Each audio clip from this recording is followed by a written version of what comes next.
Usap-usapan ngayon na malalagasan raw ng miyembro ang P-pop group na BINI. Kaya mga panay nag-aalala sa kahihinatnan ng grupo sakaling totoo man ito. Chikang umaabante mula kay Ray Fresh Pumaloy. Nako!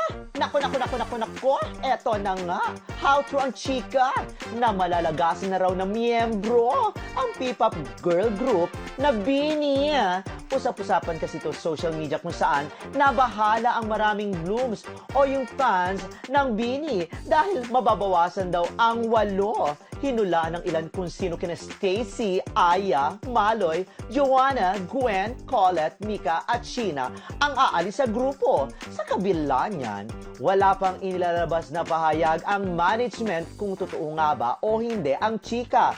Marami pa ring fans ang umaasang hindi ito totoo at mananatili ang 8 hanggang dulo.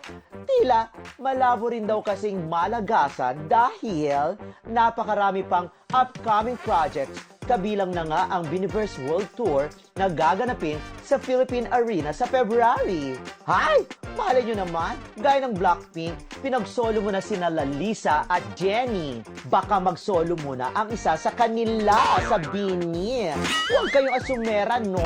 Baka mahimatay ang mga blooms. Charot! Ako si Ray Pumaloy, ang showbiz ng Abante Radyo. Ito ang balitang mabilis, mabangis, at walang mintis.